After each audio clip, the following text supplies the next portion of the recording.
We in the building. We in the building. We in the building, bitch. We in the building. We in the building.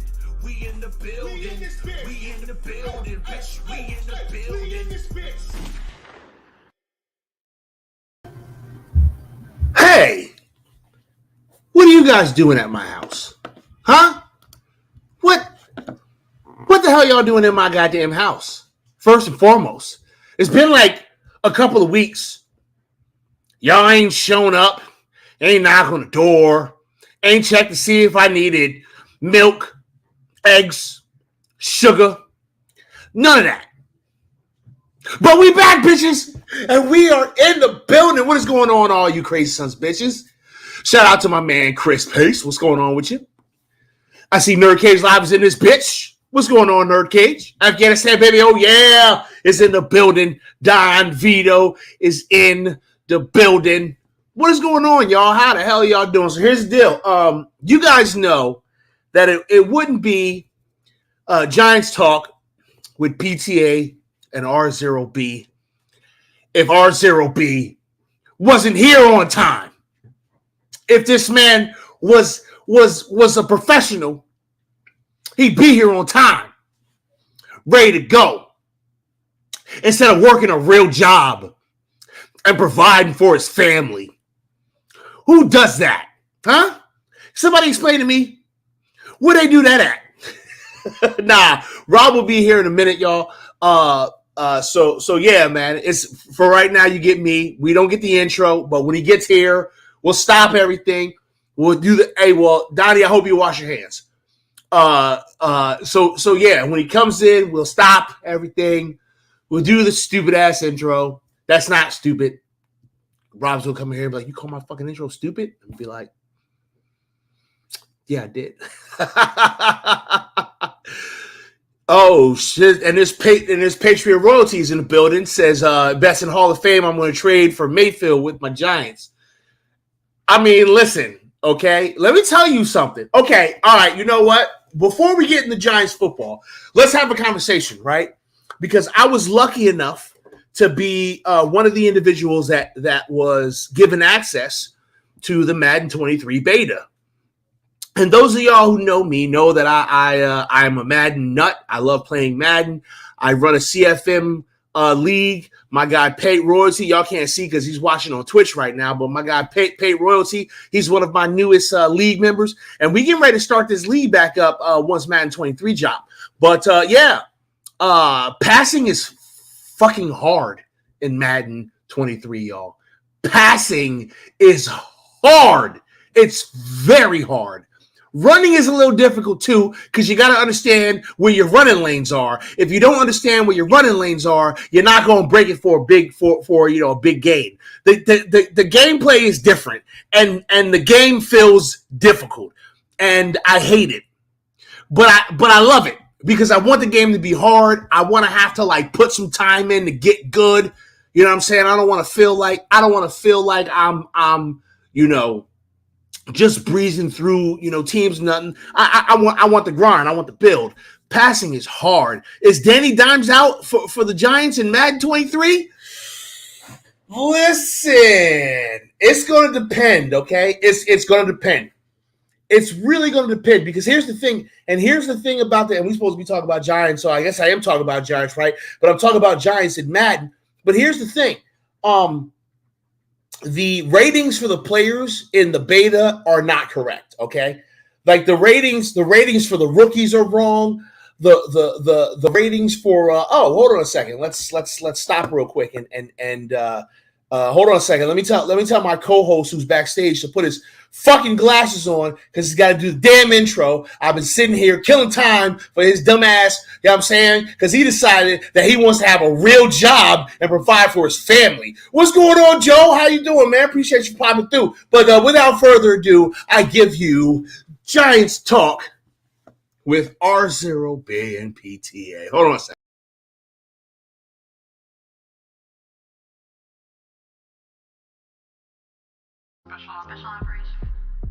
We in the building.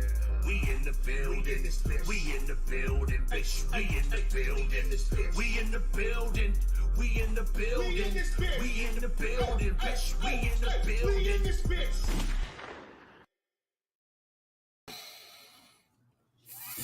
Finally! Ooh. Ooh, I don't want to mess up the hair. Yeah, don't mess up the hair. Finally! Yeah, that's the way it's supposed to feel. Let's fix that. Let that look like that instead of let's say, okay, cool. Finally! RZeroB and PTA have come back to BGN. Hit the DMD on that, okay? DMD, got it. Which means that finally RZeroB and PTA have come back to Giants Talk. Now, it's been a minute, y'all. Been a minute. It has. It's been a minute. It's been, I would say, a couple of weeks since you guys have laid your eyes upon the two most electrifying and sexy son of a bitches on YouTube. We understand that you've been wanting PTA and his good old school Italian hats. We understand This is that a Kango, man. have been wanting the black community. RZeroB and his guap that he wears, his sunglasses that are $500, and his shirt that was $1,000. 1,000? It was Hanes. I got it at Walmart. Oh, it was 1,000 pennies. Yes. Okay, cool. It's still 1,000. We understand. Yes, it was. We understand that you have been thriving for us, and we are here. And in today's show, we will be talking Giants. Of course. We will be talking interviews. There's some interviews that happened. Yeah. That I have yet to watch. You didn't watch the videos? Son of a bitch. I was working my real job, supporting my family, okay? Ain't that some, look, see how selfish this unprofessional asshole is, y'all? It's unbelievable. It's so hard. It's so good to find good help. It's so wait a minute, did I say it's so good? It's so hard. It's so, you motherfuckers know what I'm saying. So it's so good and it's so hard. It's good and it's hard, yes. It's good and it's hard. Yes. Yes, that's the kind of time that we're on. It's good, but it's also hard. Yeah. Interesting. Yeah. So we will be discussing all of that. So what I want you to do is grab your drink, grab your snack. It could be steak, popcorn, chips and dip, broccoli if you're a vegetarian. I ain't got no water. Could be water. Christ. I don't have none of that. I don't have my coffee either. I fumbled the fucking bag, yo. I totally fumbled the bag.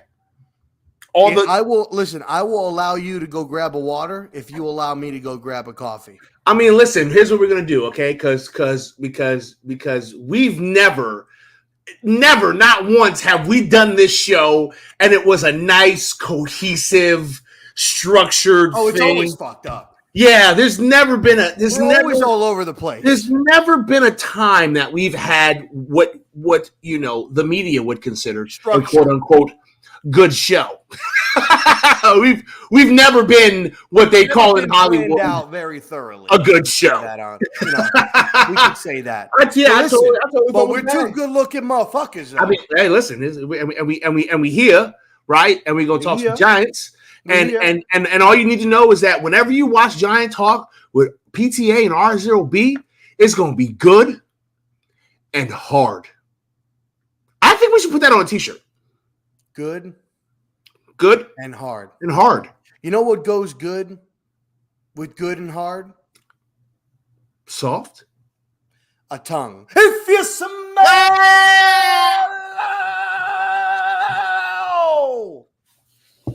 what R0B and PTA. Is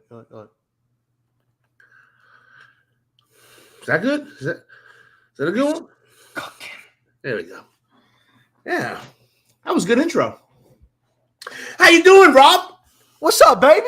Oh, you know me, man. I can't call it, bro. I'm just trying to be like you, man. Arms are looking kind of. Your arms? I mean, Are looking kind listen, of thick, bro. Listen. Listen. I pick up heavy things. I actually have to start focusing up and getting back in playing shape, man. Playing shape. Yeah, I'm gonna get back in playing shape here soon. I'm playing. Nothing. You Nothing. gonna play lightsabers? No, I'm just not gonna be fat. I'm just gonna be. I'm gonna go. You missed that joke, didn't you? No, I totally missed a joke. But say it again.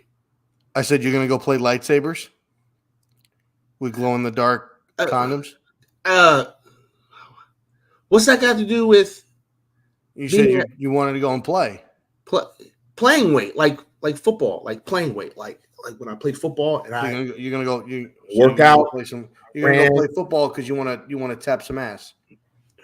I mean, you always want to tap some ass because if it's a good play, you got to give them a little ass tap.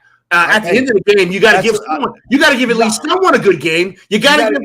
Someone's got to get a good game. It's just part of it. Somebody's got to get a little. Listen, do you slap or do you slap and grab? Okay, it depends. Okay, now if I'm just like running past you, I might just slap and keep it moving because I got to go on the field. So I'm like, good shit, like a game winner. But if it's a game winner, I'm slapping, I'm grabbing, I'm lifting up. We fucking won, bitches. Yeah, I'm grabbing. Listen. When we win a game, and I come to give you a good game, I'm telling you this is going to be two things. It's going to be good, and it's going to be hard.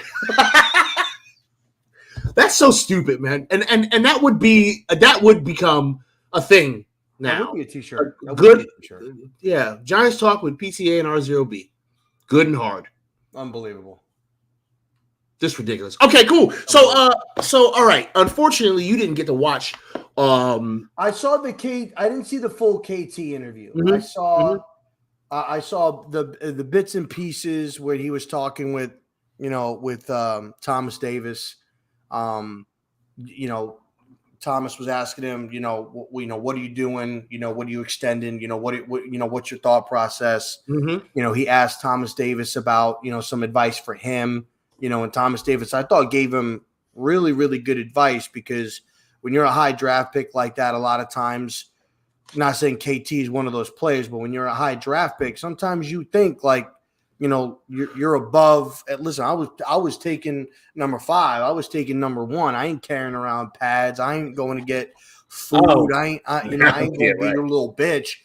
But Thomas Davis, I think, gave him some real good perspective because when you do something like that, you're going to earn more respect in the locker room by doing it. Right. Because it's like, yo, this guy was a number 5 pick, and he's doing shit that the 3rd round picks are getting bullied for by singing and getting food and carrying pads and doing all this other shit. So that's what it is. Better for him. That's what it is. Well, so yeah, okay. Well, then let's kind of focus in a little bit on the Kayvon interview. So he actually did 2 interviews on NFL Network. Now I got to watch most of the interviews, but I did not get to like really in depth sit down and jot down a whole lot of notes. I do have some notes of some things that really stuck out to me, and I want to get your opinions on it. So I'm going to start with Kayvon, okay? Kayvon, first and foremost, Kayvon feels like he is an integral part of an NFC East title. Let's start there, okay? Because I think that's the best place to start. Kayvon Thibodeau feels like he is an integral part of NFC East championships. Now, he did not say when.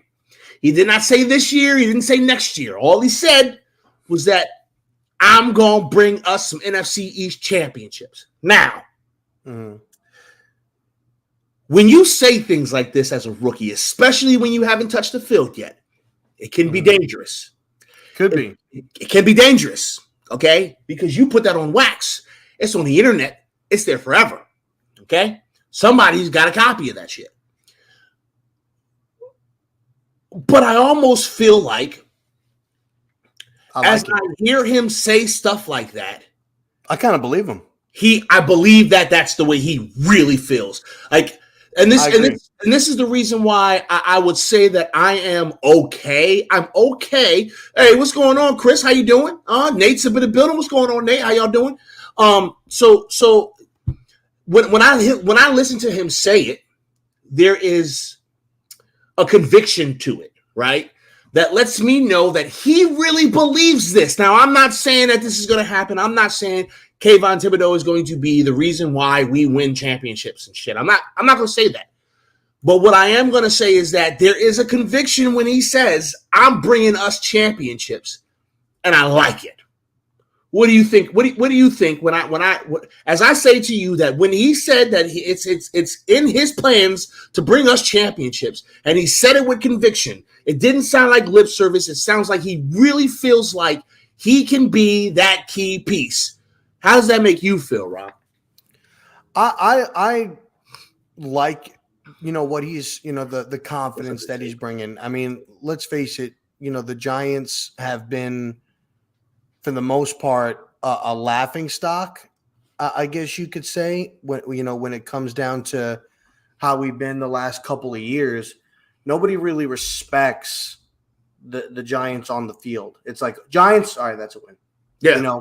And so I think when you look back at our championship runs, and I don't mean Super Bowls, I mean dominant showings. We had Carl Banks. We had Lawrence Taylor. We had Justin Tuck. We had O.C. Manura. We had Michael Strahan. And since then, we have not really had – they've tried to fill that role with signing guys like Olivier Vernon. Didn't really work out. I'm sorry. JPP, and I forgot about JPP. I'm sorry. I just saw that that Nerdcase put this out there. Shout out to NFL Blitz. NFL Blitz is goated, and I meant to say something about that when I saw it. NFL Blitz is always one of the GOAT football games of all time, and you can't tell me otherwise. NFL Blitz is so much fun to play, especially when you're drunk with your friends late at night playing on the old school Nintendo. You remember that old school Nintendo 64? I do. I remember, I was, what was I? I was probably like 18, 19, right?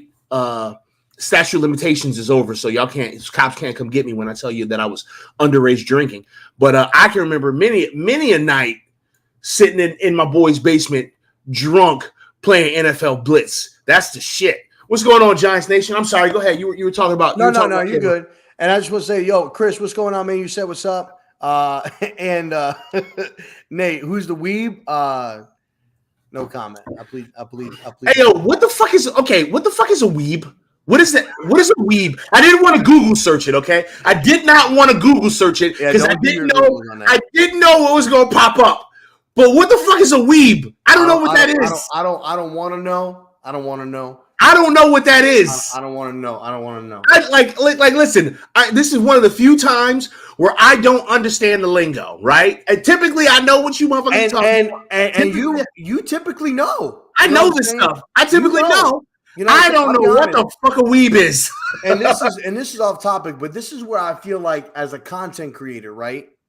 I feel like I dropped the ball huge because I see a lot of people, right? Like you, Fenler especially. Anime fans. Okay. Nerdcase. Thank you, Nerdcase. Anime fans. Like on the uptake on a lot of like lingo, like different words, different wording phrases, shit like that or whatever. And I don't know that kind of shit. All you gotta do is pay attention. All you gotta do is pay attention. So teach me.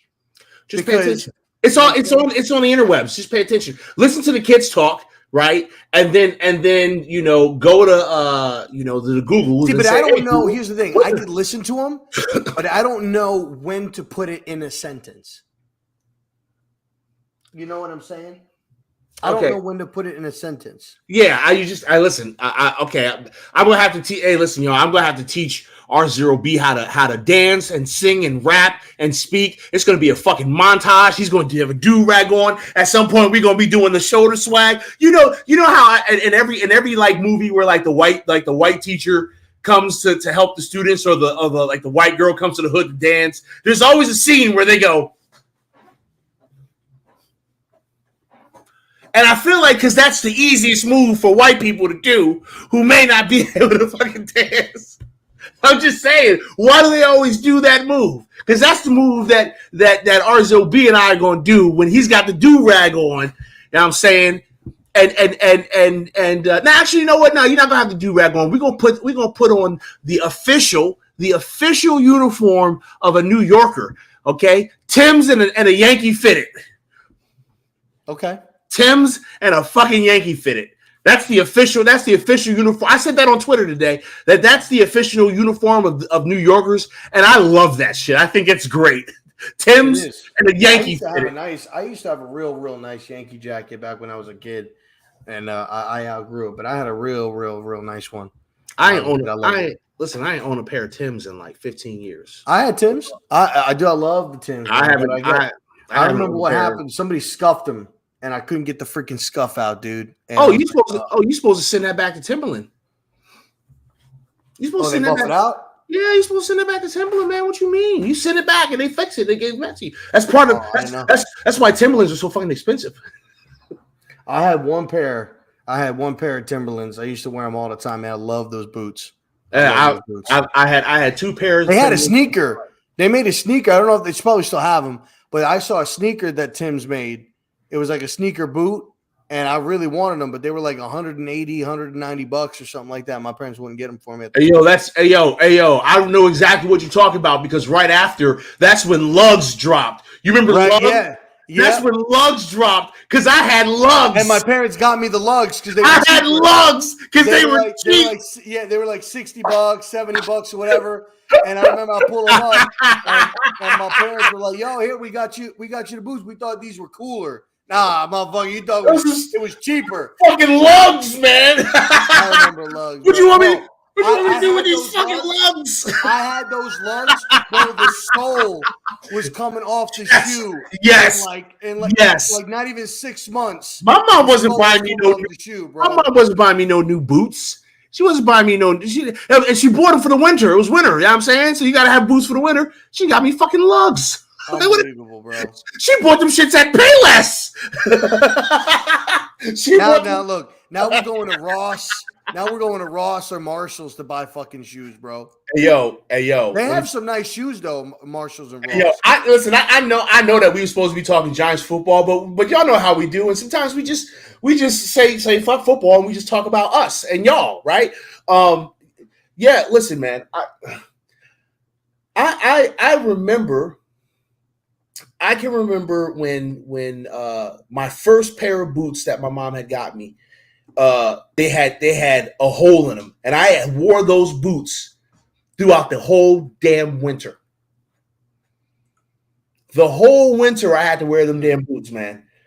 Yeah, so yeah, when you talk about lugs, the Payless shoes, and here's the crazy thing too, man, because you're absolutely right. We do go to Marshalls.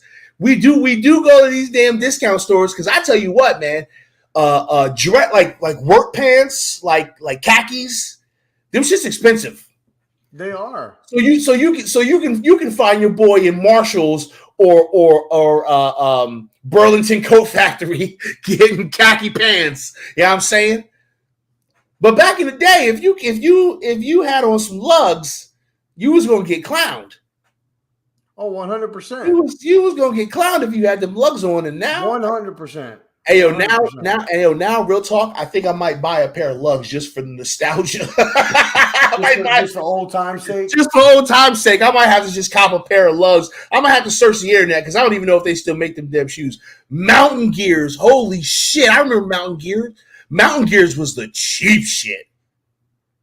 What didn't you get Mountain Gear at like? No. The shoes that I had that I did was my Tim's. I had lugs, but then the shoes that I really, really wanted that were big back in the day was the Dadas. You remember the Dadas? Yes. And had like the different colors. Yes, I remember. Bro, I thought it was that and Nike Shocks. Those were like the two sneakers that I really, really wanted. And I ended up getting a pair of Dadas. That was probably next to those are the Nike Shocks were probably the two most expensive shoes that I had because the Dadas were like 140, and the Shocks that I got were like 170, 180 were the Shocks that I got. I ain't had none of them.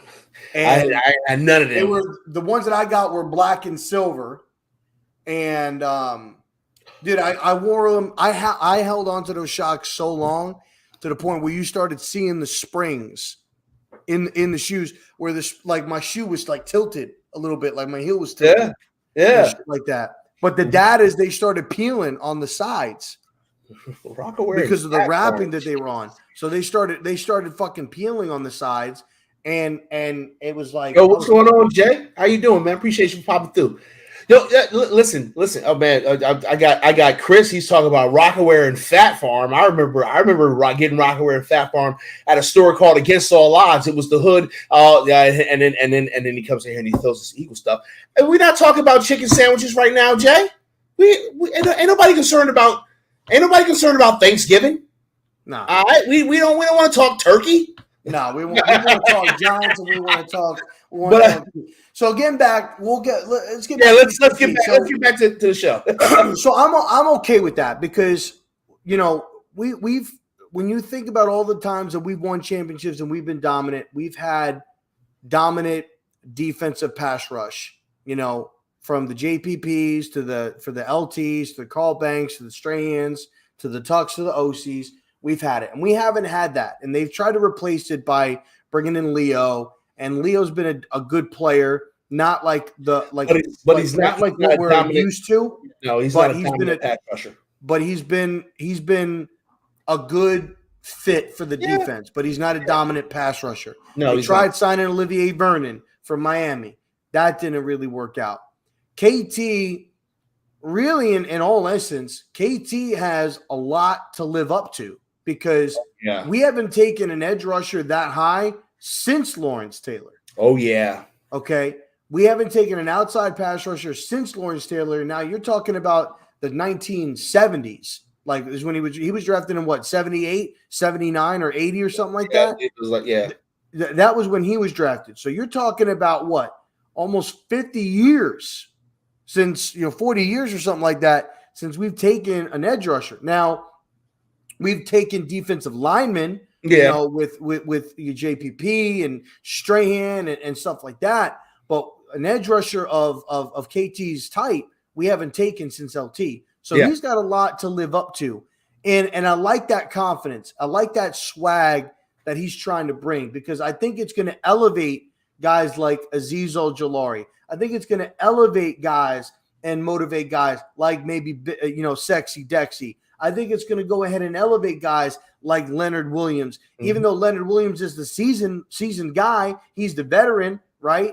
I think it's going to motivate a guy like him because everybody is going to benefit from having KT on the defense. Even if KT doesn't get a sack, there's like 4 or 5 other guys that are going to be able to get a sack. Not to mention the guys that we had last year in Quincy Roche, who I think is a really, really good player. I like Roche. Yeah, I like Roche. You know what I'm saying? So I'm okay with it. I'm okay with it. I like it. I like the confidence, and I like the little bit of that swag that he's trying to bring back to this organization. It's kind of like being like, yo, we're not the pushovers anymore. We're coming to play. We're coming to play hard. And I think a lot of that comes from his competitive mentality, but I also think a lot of that's coming from Wink. Wink don't like to fucking lose. So Wink's like, yo, we're coming for you, and I hope you're ready because we're coming straight up. So I'm okay with it. Okay. All right. I thought this was very interesting, and we actually knew this before this interview, but this kind of confirmed that Kayvon and Michael Strahan actually formed a friendship prior to the draft. And I think that's so crazy. I think that is so crazy that somehow the stars align that Strahan and Kayvon become, kind of this mentor protege type of relationship. And then he ends up getting drafted by the Giants. I think that's crazy.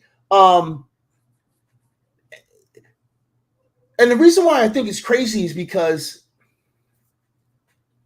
it's almost too convenient. It almost feels like Strahan had a hand in it almost. No, because I'm not saying like there's no fuckery going on or whatever. You know what I'm saying? Like I don't want nobody to storm the NFL Capitol. What do you think? You think Kayvon wanted to go to the Giants, so it was like befriending Michael and his connections with the organization, it would better his chances. Yeah, I almost feel like either the Giants knew without a shadow of a doubt that Kayvon Thibodeau was their guy. And if Kayvon Thibodeau was their guy, that's cool because he was a lot of people's guy. Of course. But with the way that the talks were happening, the way that the boards was changing, you know what I'm saying, the way how prospects are rising and falling, it wouldn't surprise me. It would not surprise me if maybe Shane or Dave's got in touch with Michael Strahan and said, "Hey, go talk to Kayvon and tell us what you think about him." Or Kayvon might have kind of saw the writing on the wall and said, "I really want to be a Giant," and he sought that out. I don't know. It's just so convenient. It's like movie convenient. You know what I'm saying? I think your first. I don't think that the second part of that, even though I know that's something that I brought up, I don't see that being really the case because, appreciate you because I don't think that in that regard, just in Kayvon's mind, thinking, okay, if I befriend Michael Strahan, that's going to better my chances of getting with the Giants. I mean, yeah, they'll probably ask him, what do you think or whatever. But ultimately, I don't think that would have changed the Giants' decision. I think what your first thought would have been a little bit more along the lines of, I mean, Michael is still very involved with the Giants. Mm-hmm. And so, Joe Shane doesn't seem like the type of GM that gets influenced. Meaning he does his research. He's the one that I think calls the shots. And I think he reached out to Michael and was probably like, "Yo, we like this kid. What are your thoughts? And could you get to know him a little bit more and let us know what we're getting with this player?" And Mike did it. And so, because Shane just doesn't seem like the type of person to be swayed in a direction and like kind of like. I don't think anybody would need to be swayed in the direction about KT, though. It's KT. No, but I mean, at the same point, like, I don't think that Joe would have allowed other people to influence his draft choices. I think. Okay, so what you're saying is that if Strahan would have came to him and said, "This kid sucks," he probably wouldn't have listened. He probably, yeah, like I think like if Strahan came to him and it's like, "Yeah, hey, I don't like this dude," or whatever, he may have like heard him out. But I think Joe would have ultimately made the decision for himself. Right. Just like if people were saying, like I don't think that people. If they were like, "Yo, you need to go Kayvon here," and it was Kayvon and Sauce Gardner, and Sauce Gardner was his number one guy, and people were saying, "Yo, Kayvon," I think he would have taken Sauce Gardner because that's who he felt was his guy. So I don't think he's very easily influenced. And make no mistake about it, to this day, if Sauce Gardner was there, the Giants were taking Sauce Gardner. They were not taking Kayvon Thibodeau. So I will believe that wholeheartedly. So, they both ended up in New York. Because that's only because you've been drooling about. No, but I think that they were high on him. Beginning. I think that they were in the beginning. I was high on KT and Evan Neal. Those were the two that I wanted. But when I watched tape and I saw what we had, I was okay, and I saw the talent that was in the draft.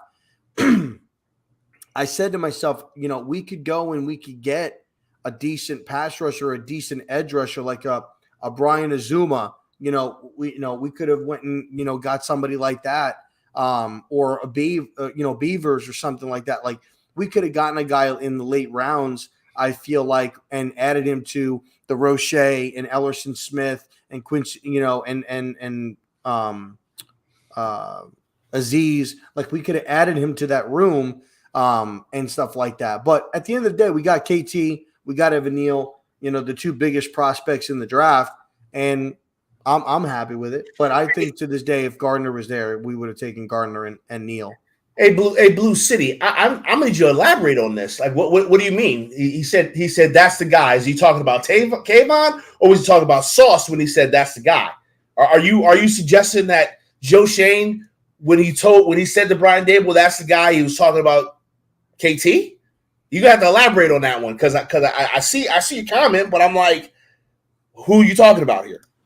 Like, what player are you talking about there? Well, okay, so this kind of brings me to my next question to you, man, because both Kayvon Thibodeau and Michael Strahan have talked about Coach Daves. And you were just kind of talking about Coach Daves and Joe Shane and this entire staff, right? Mm-hmm. And so players and some of the alums from the Giants have said they like how this new regime feels. Michael Strahan, when talking to Tiki Barber on WFAN, Tiki Barber, who is a friend of the show, shout out to New York Revival. But we just saying a friend of a friend, you know what I'm saying? A friend of a friend, a friend of a friend.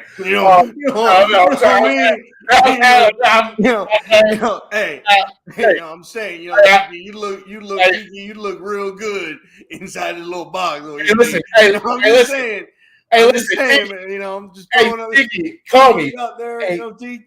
Call me up. Come on over here. We can talk about the Giants. Tiki. I don't drink shit, bro. I don't drink whiskey, Tiki, but I'll buy a bottle for you. Friend of a friend of the show. I'm saying 2 degrees of separation to Tiki Barber. I just want to let y'all know that. He ain't coming, y'all. Don't worry about it. He ain't coming here. He ain't gonna come here and deal with my shit. All right. So yeah, but anyway, Tiki and Strahan were talking. Strahan said that he's kind of going with the flow this year. He's not expecting anything crazy, but he has noticed that there is a change in the organization. One of those changes is that, first and foremost, Daves has apparently reached out to a number of New York Giants alums and said, get your ass over here to the facility, come hang out, talk to our players, tell them your thoughts and all that stuff. And according to Strahan, no other coaches was doing that. So Joe Judge apparently wasn't really doing that much, although we do know that the veterans, the alums were there, but they weren't there all year. They would just show up, take some pictures, and leave. So that wasn't happening with apparently that wasn't happening with Judge. Apparently that wasn't happening with Shermer, but it's happening with Daves. Kayvon has said that Dayball is a player's coach, and he allows the players to be who they are. Kadarius Toney put out a statement, and that statement was covered by Fireside Giants, also a friend of the show. Shout out to Fireside Giants. I'm just name dropping in this bitch, but even Kadarius Toney is saying that like the playbook and the scheme feels better. It gives I heard that it allows them to like be themselves, and basically like win. Like it allows them to go out there and play. And win. Don't worry about how a scripted play. Right. They can go out there and win and play the way that they know how and win those one-on-one battles. Right. So with all this good news that is coming out about our head coach and our organization and the way that they are doing business, How are you managing to not fall for this bullshit a second time?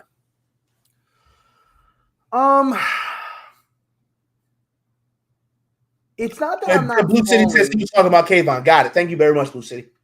It's not that I'm not falling into it. I think I've already,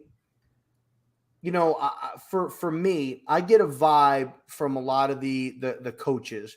When Shermer was there, he just seemed like a guy. And I really, to be honest, like around those times, like I really wasn't feeling a lot of the, like, because I wasn't doing Giants content at that point. Mm-hmm. And so I was just kind of a fan, watching. But once I really started doing a lot of the Giants content and being a part of a lot of the podcasts and being in a lot of the Twitter spaces and going into the last 2 years with Joe, I really started to listen, watch. And in the press conference, Joe gave me a lot of vibes of like a Bill Parcells, Bill Judge? Are we talking about Coach? Who the fuck is that right now? We're talking about Joe Judge. Okay. Bill Parcells, he gave me a lot of those vibes there. And Bill Belichick, like he gave me a lot of those vibes. And I started noticing that a lot of the times when the games and the seasons were going on and there were struggles, it was the same responses. It was the same verbiage. It was all the same. And there wasn't anything different. Like because I work in sales, so I take a lot to what people say and I listen to it and I process it.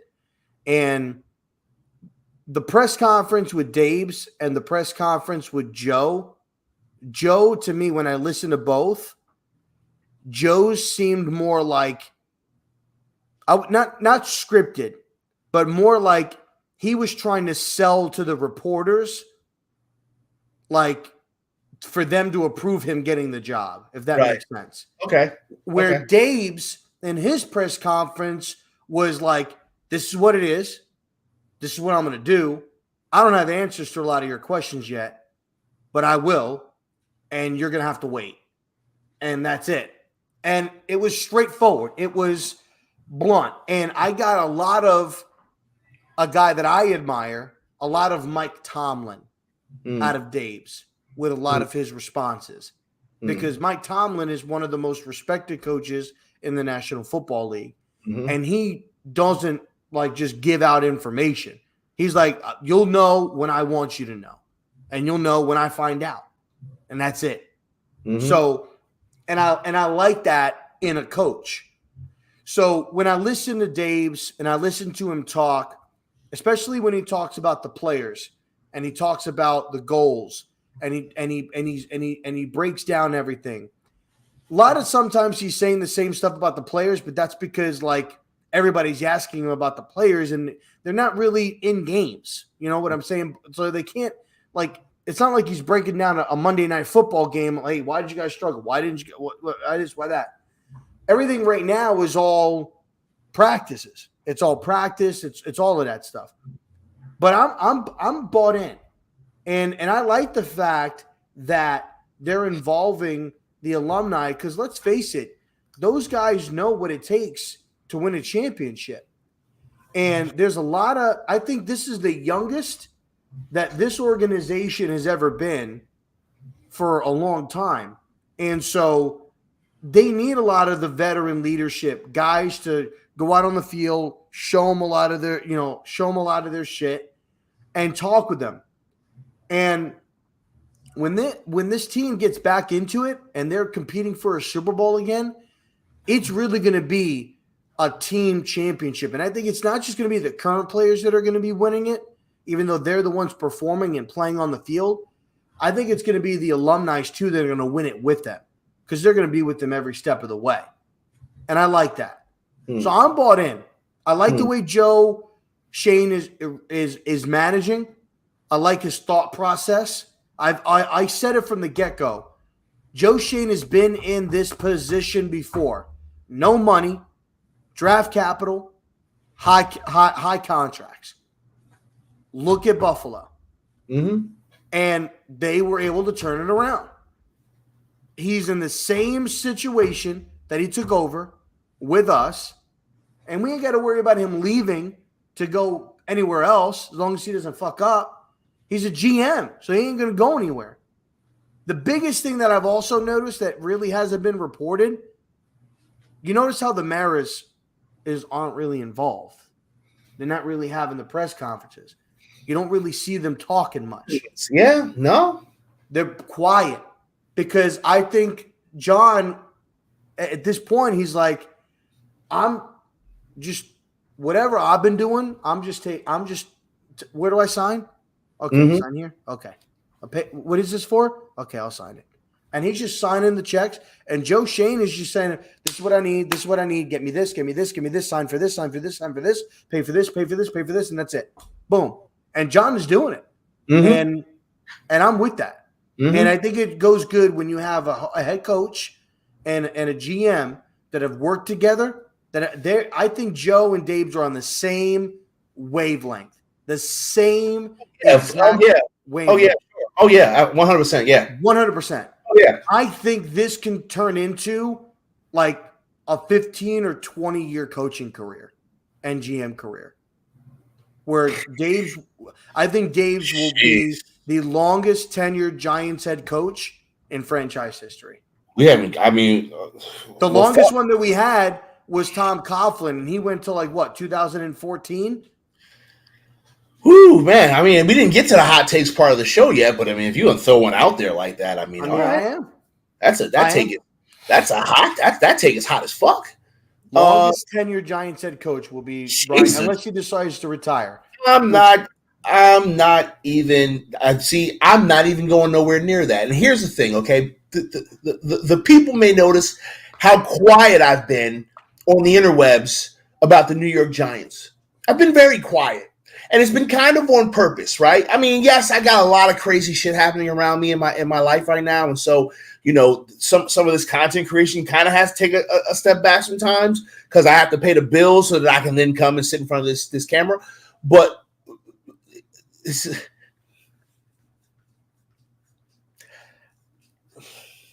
I need to think about the way I want to phrase this. Hold on a second. Let me think about. Keep talking. Let me think about the way I want to phrase this. What do you want to talk about? Just continue with the conversation because I don't know how to phrase my feelings right. I had to stop and think about. Okay, wait a minute. How do I say how I feel about this team and where we are? Like, I don't know what to tell y'all. Like. Look, I mean, this is the worst place to be in as a content creator and as a guy who's supposed to know football, right? I'm supposed to know football because I play football and I coach football, so I'm supposed to know football. But I literally don't know what the fuck to tell y'all right now. Like, I don't know what to tell you. This is a weird situation when it comes to being a fan of a franchise, right? Because we thought. We've gone through now. I guess we can kind of understand how the Browns, the Bengals, a lot of these fan bases felt about their teams year in and year out. And we've been on a drought for the last 10 years where it's just been dead. And so we get Joe Judge, and we're like, man, like, okay, like, yeah, and I bought into that shit, and I don't want to do that again this time. And then it flatlined. It went down here real quick, and there are other parts of this too. It's not just the coaching staff; it's the running back, it's the quarterback, it's the overpaid, wide receiver that we got. It's the maybe potentially did we overpay for Leonard Williams? Why did we let James Bradbury go? What about Logan Ryan? And like, it's all of these question marks that we have. And I say all that to say this.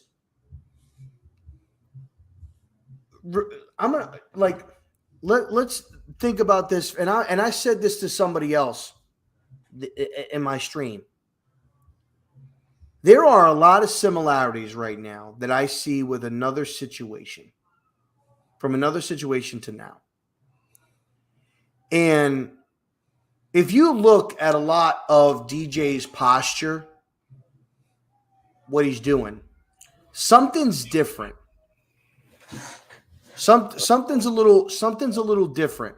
Here it goes. Now this could be just another whatever, or it could be something different. It could be something good.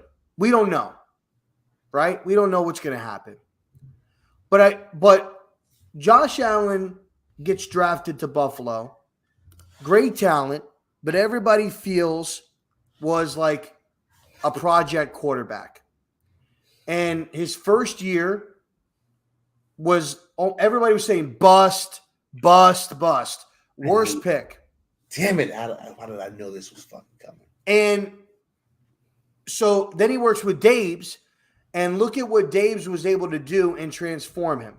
Now, if Josh Allen takes a step back in his production, then we know that Daves was the person that really put Josh Allen on the map. And if that's the case, that person is now working with Daniel Jones. And I think that Daniel Jones is more athletic than Josh Allen. I think he throws a better deep ball accurately than Josh Allen. I think he is a better passer than Josh Allen. I think Josh Allen has a stronger arm. I think Josh Allen has more power, like when he's like running. But I think that from an athletic standpoint, DJ is more athletic. I hate this argument. I hate this. Here's the thing that I'm gonna. I hate Super, this. what up? I hate this. This is where I'm gonna go with this. There was another quarterback that was mixed in with the Giants quarterback. You may know his name. He wore the same jersey number. Phillip Rivers. Phillip Rivers put up really good stats. Couldn't win in the postseason. What's been going on with Josh Allen? Puts up really good stats. Can't win in the postseason. Okay? I'm saying this. Hey, John. Hey, you want to cut his mic, John? Hey, John, you want to cut Rob's mic? I'm saying this right now. John, cut his fucking I mic. think that Daniel Jones is about to be that dude. Get the fuck out of here! I think, dude. Get the fuck out of here! I hate this. I'm watching his work. Listen, I'm watching his workouts. Listen, I'm watching his workouts. I'm listening to what people are saying. I'm watching, and there's something different. No, fam, it's not. It's the same motherfucker. In my face. It's going to this dude's ass. I'm sorry. When this dude come out, he's not going to. Balling, he's not going throwing dots. He's not going to. Scoring touchdowns. He's not going to. Y'all gonna be like, Danny? Get the fuck out of here. Hey, yo. Y'all gonna be like that meme. Daniel? Daniel? Nah, man. Daniel? No, because this down the field to Kadarius Toney. No, this is what the fuck's gonna happen with this asshole. He gonna play alright. And then motherfuckers is gonna be calling for us to sign him to a long-term fucking deal. And that's not what I want, because I don't want this. I don't want him. Hey, I don't want Daniel Jones. I never wanted Daniel Jones. You know what? That's on you, motherfuckers. Because I told y'all bitches, give this man the 5th-year fucking option and pay him $23-24 million next year so that you don't have to give him a long-term deal. And you're only committed next year to $24 million. No! Y'all motherfuckers. No! No. Now, guess what, bitch? Fuck you. You're either gonna fucking franchise tag them and pay him fucking $35 million. Fuck Guess off. what, motherfucker? You're gonna give him a long-term fucking contract, and he's gonna get probably a little bit above league fucking average. He's gonna get anywhere from 35 to 38 mil a year. I'm letting you know. It's not. And all it is could have been No. fucking saved if they would have given him the fucking 5th-year option. No, But- bro. No. but I'm telling you. Joe Shane made the choice, and I just finished saying Daniel Jones is not. Joe Shane and Dave's. So Daniel Jones is not Brian Dable's quarterback, and he will not be Brian Dable's quarterback. All right? I mean, like, we're not going to sit here and pretend like Daniel Jones has been so good that we should have even been thinking about giving him a 5th-year option. He was asked every year except for his rookie year when the fucking coach who wanted to have him as his quarterback had him as his quarterback. Ever since that motherfucker left town and went to go breathe the thin-ass oxygen that's up in fucking Denver, Colorado, it's thin because it's Rocky Mountain High, but it's also thin because you're Rocky Mountain High. And that motherfucker has been Rocky Mountain High since he was here as the fucking Giants head coach. And then he left, and this dude's been ass ever since. He's been ass ever since. Can I ask you a question? What are we talking about here? Can I ask you a question? Yes. Top 5 quarterbacks right now. Who's your top 5? Right now? Today. In the league today. Fuck. Okay, cool. It's got to be Aaron Rodgers. Aaron Rodgers is the best quarterback in the league right now. Without question. The number 2 guy that I would give it to Patrick Mahomes as number 2 because Patrick Mahomes can make amazing fucking throws. So there's 1 and 2, A-Rod, Patrick Mahomes. Here's where it gets a little sticky, okay? Here's where it gets a little sticky. Do we put Tom Brady up in this top 5 because he's still fucking Tom Brady? I mean, like, do we put Tom Brady in top 5 because he's still Tom Brady? Yeah, I don't know. I mean, he just won a Super Bowl, so I don't know. That's why I'm saying this is where it gets a little tricky. Because am I putting Tom Brady at 3, or am I putting Tom Brady at 4 and putting Josh Allen at 3? But I don't necessarily think Josh Allen is the number 3 quarterback in the league. But I don't think there's anyone in the league at this point that's better than Josh Allen. Because I don't even think Tom Brady is better than Josh Allen. So I have to put Josh Allen at 3, which means I put Tom Brady at 4. And then for number 5, Jesus Christ. Wow. That's so difficult, man. Matt Stafford, yo. Matt Stafford looked great. Where do you rank Derek Carr? Derek Carr. He's a top 10 guy. Derek Carr's I think he's top 7. Top 7? Okay, I'd be willing to buy that. Top 7, I'd be willing to buy that. Okay, 7. All right. Okay. 7. Okay. All right. Mm-hmm. Yeah, 7, now, sure. So we label him at 7. Mm-hmm. What if now let me ask you a question. Going into this year, who has the better roster around him? Carr or DJ?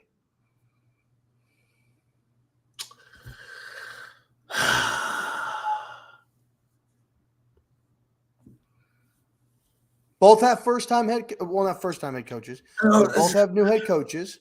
Josh has been a head coach, but it's been a long fucking time since he's been a head coach. Oh man, it's so hard. New coach, new defensive coordinator. No, that's the problem is that I don't know. I don't know who's in a better situation between those two. I don't know who's in a better situation between Carr and Daniel Jones. Okay. By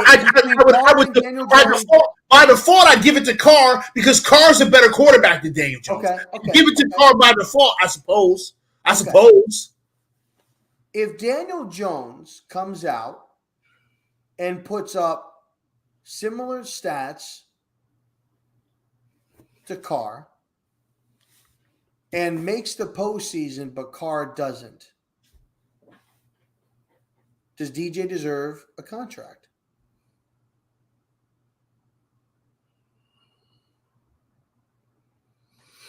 if this year DJ makes the postseason and Carr doesn't, because DJ already beat Derek Carr. I understand. So if Carr is 7 Mm-hmm. and DJ makes the postseason Mm-hmm. and Carr doesn't, Mm-hmm. and I think that Carr has the better roster. He's got the best wide receiver in football. Okay. Do you give him the contract?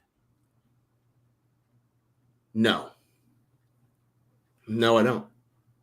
And here's why I don't. Here's why I don't think I do. Here's why I don't think I give Daniel Jones a long term. I don't give Daniel Jones a long term contract. I'm not talking long term. I'm talking who was it? Somebody put it in the chat here. Chris Peace. 3 years, $70 million.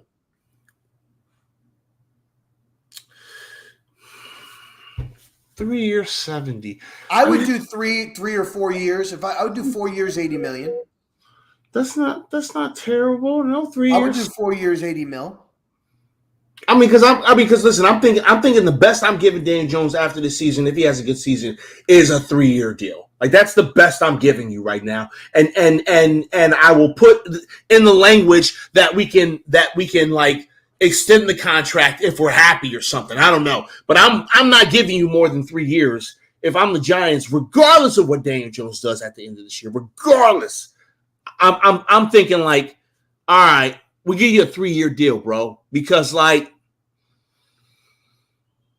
if Daniel Jones all of a sudden puts up top 10 numbers, then it ain't Daniel Jones. It's the fucking scheme. It's not Daniel Jones. It's a scheme. I'm just saying, like, Daniel Jones has never. But here's the thing: the scheme. Hold on a second. Daniel Jones has only shown me that he could put up competitive top 10 numbers one time, and that was his rookie year. That's the only time that I looked at Daniel Jones and said, "This motherfucker could probably play." But ever since, when you think about it, okay, let me ask you a question then.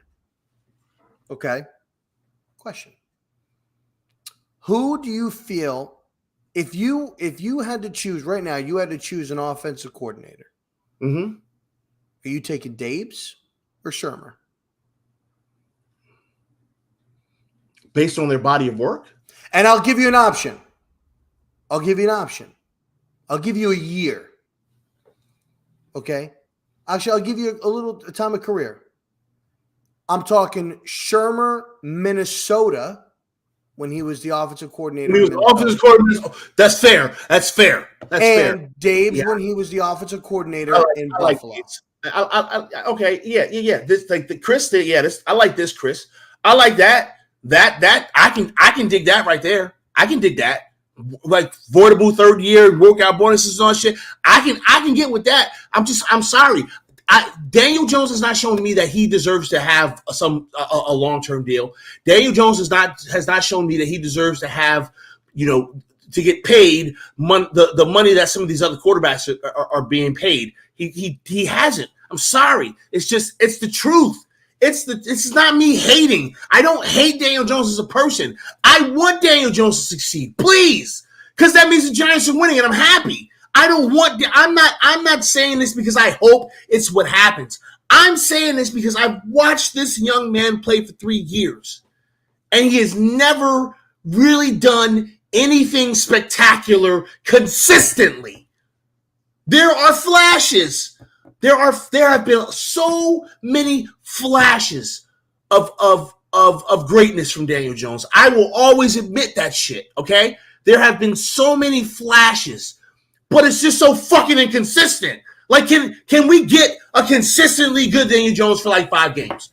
Can we get that? Because that's how you win in the NFL. Like, you have to be consistently good.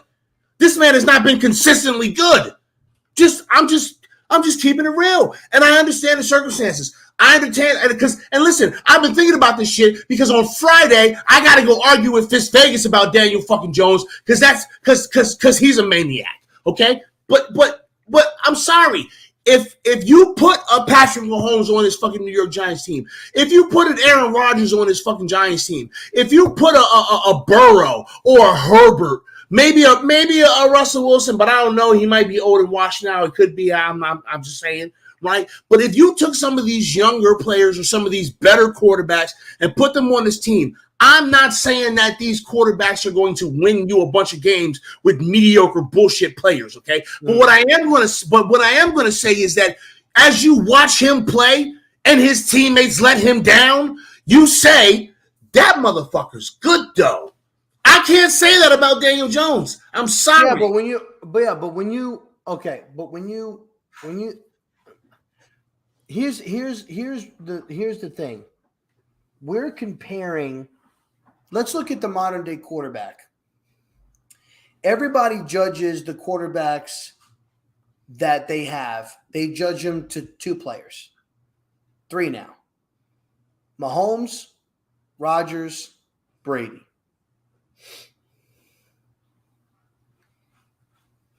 That's how they judge quarterbacks.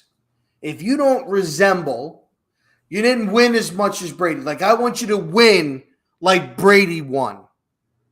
I want you to have stats and play like Aaron Rodgers does. I want you to be as creative as Mahomes. I'm not asking for that. I know. But the majority of fans, I'm not just talking about Giants fans. Because that's all I'm asking. All I'm asking for. That shit right there is all I want. I'm just talking about all fans. That's it. Across the board. They all want their quarterback to play like that. To be that. Okay? And I think that it's wrong. I agree with what Christopher just said, which is you want to have it to where it's consistent. You want to have some consistency and everything like that and have it go. I don't want Daniel to try to be Patrick Mahomes. I don't want him to either. Because now he's got Kafka. I don't want him to try to be Mahomes. I don't want him to try to be Josh. I want him to take the skill set that he has and be himself, but take advantage of the smarts that you have with Daves, with Kafka, and what they were able to do with arguably 2 of the best quarterbacks in the league today. And how can you put it's like when you're selling, you hear somebody sell and you take what you heard from them, but you make it your own. How can you take what you learn and make it your own? That's what I want DJ to do. And if DJ can do that, I think that he'll be a good quarterback, whether it's with us or whether it's with somebody else. Yeah, it's just amazing. But I think, honestly, his best chance for success is with the Giants. It's right now. It's right now. It's right now. With the staff that's in place. This is his opportunity. It's right now. It's wherever he goes. Like, he hit the jackpot right now with Daves and Kafka. He hit the jackpot. If you can't perform now, where you gonna go? What offensive coordinator you gonna have that's gonna be able to get the best out of you? He took Josh Allen from bust to MVP caliber. Daves did. And Kafka has been with Mahomes every step of the way. All right. Listen, again, I am not, because I got to prepare for this, because I got to do this in 2 days when I have a whole ass argument with Fist Vegas about Daniel Jones. I am not plotting on Daniel Jones' downfall. I want Daniel Jones to be successful. I want Daniel Jones to do well because it means the Giants do well. I hope we sign this motherfucker to a long-term deal at the end of this year because that means that he did something fucking amazing. That means that he did some amazing shit. And I will get in front of this camera and I will humbly say that I was wrong about Daniel Jones. You better But get the ready. but the fact of the matter is, my opinion is not based on hate. My opinion is based on the fact that I've watched this kid play for 3 years. I've seen every single Daniel Jones snap in the NFL multiple times. Every one of them, y'all, because I'm a fucking psycho and I watch film on professional football that I'm not a coach in. I've seen every single fucking snap that Daniel Jones has taken in the NFL. Okay? And I'm telling you right now, based off of what I've seen over a 3-year span of time, it's hard for you to convince me that Daniel Jones is going to suddenly become amazing. I'm sorry, I'm not buying it. I'm not buying it. I'm sorry, I'm not buying it. Eli did it though. I'm not saying it's impossible. I'm just saying that I'm not convinced. Okay, so with that being said, I want to give a huge shout out to the boss, because this motherfucker shows up like you remember Def Comedy Jam? You remember Def Comedy Jam? RZeroB? Russell Jesus Christ. Russell Simmons. Russell Simmons. Call me RZeroB. Huh? You just call me RZeroB. I might have called you RZeroB, and that's weird. My bad, Rob. Yeah, sorry about that. I don't know. But anyway, Russell Simmons would come out at the end of Def Comedy Jam and say, "Thank you for coming out. See you next week," and he'd leave. Right? Thank you. Good night. God bless. And he'd leave, and that's all he would do. And Bird Gang always seems to fucking know. He always seems to fucking know when to show his ass up as we get ready to wrap up the show. Hey, leave it to Bird Gang, baby. What's up to the boss? What's up to the boss, Bird Gang? What's up, boss? Shout out to the boss. Shout out to the boss. So yeah, anyway, listen, we've gone an hour and 15. Wanted to give you guys a little bit extra. But you know, we do have real life jobs and we have to like pay bills, take care of our family. So we gotta oh shit, there's Jason. Jason, call me, yo. Call me, Jason. You need to call me ASAP, okay? Fuck all that other shit. You need to call me ASAP. But listen, we're gonna get ready to get out of here. We're gonna get. I think that's the first time that I told someone in chat to call me, but he's got my phone number, so you call me as soon as you can. But we're gonna wrap this bad boy up. And I want to first and foremost thank everybody for all the support that y'all gave me over the course of the last couple of weeks. Life got real crazy and life got real, but you know, we was able to navigate through it, and we're better because of it. And you know, shout out to my moms. I'm just gonna show my mom all the love now, cause I'm her legacy. So shout out to my mom. And yeah, we listen. We're gonna talk about Fan Fest. We're gonna talk about training camp, because all that stuff's coming up. As long as nothing crazy happens between now and Fan Fest that I can't tell you guys about, because I always have a secret that I'm keeping from you. I've done that pretty much since you've known me. I will always have a secret that I'm not telling you. But depending upon what's going on around that time, I should be at Fan Fest, no problem. I should be at Fan Fest, zero problem. And I will definitely be at opening day, and I will definitely be at the Cowboys game. So, yeah. But again, thank you all for your support. Greatly appreciate y'all. So yeah, we gonna get ready to get up out of here, man. You got anything you want to throw out to people before we get out of here, Rob? Yeah, I'm just looking something up here real quick. And thought so. Just going to throw this out there, ladies and gentlemen. The week 1 is on September 11th. It is, yes. Week 1. Yes, it is. September 11th. The last time the Giants started a season on September 11th. We're not doing this. And it was an away game. I believe it was an away game. We're not doing it. No. In Washington, they ended up going to the Super Bowl. Fuck off, Rob. And winning it. So, I'm not saying that. But what I am saying is that it does start on September 11th. Now, but for real, I appreciate you guys coming through and showing some love and being patient with us. Right now, there's a lot of downtime because it's pretty quiet. Once, official training camp, well, I think training camp officially started, but we're going to be getting into, building up to finding out what rosters are going to be, preseason. That's going to start picking back up. We're working on getting, some guests on here for you guys to do that.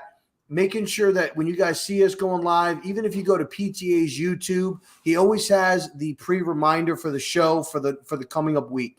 So make sure that you're liking it. You guys are sharing it when you guys come through. When you see us post and tweet, make sure that you guys are liking, sharing, retweeting. The more people that you like and share and retweet, the more I see it, the more people that comes here. And the more people that we can get in here, the bigger that we can be, the more we can give back to you guys. Right? Yeah. The support that we get from you guys, we'll be able to give back to you guys with giveaways and stuff like that and whatnot. So like the shows, like the videos, share the videos, check us out on our socials, Twitch, Twitter, TikTok for this dude if he's on TikTok. I'm on TikTok, but I don't really post. I post a couple TikToks and then they muted my volume for no reason, and I was like, fuck TikTok. These assholes muted my volume for no reason. And I was like, man, fuck these hoes. And so I never been back on TikTok. You will mute me for no reason. So check us out. You know what you do, Chris, and I salute you for that, my brother. Appreciate you, Chris. Show us some love. Matter of fact, if I do go up to FanFest, I'll be this man right here is gonna the man that this face. That's a face right there. That face. He's going to be in the car with me if I go up to FanFest because we in the vicinity. I'm sorry. So yeah, listen, please show us support. Make sure you're liking the stuff and retweeting and doing all the things on the internet, right? Go do all the things as I say, because we want to be able to continue to make the best content we possibly can while being in a situation where we can essentially say whatever the fuck we want. Because I always want to be in that space where I can say whatever I want. So shout out to BGN for letting us be here and essentially say whatever the fuck we want. I appreciate that. And we want to try to keep it that way. But the way we keep it that way is by not doing business with corporations and only doing business with our supporters. Because once the corporations show up, we got to be squeaky clean and I can't say fuck no more. And I don't want that. So yeah.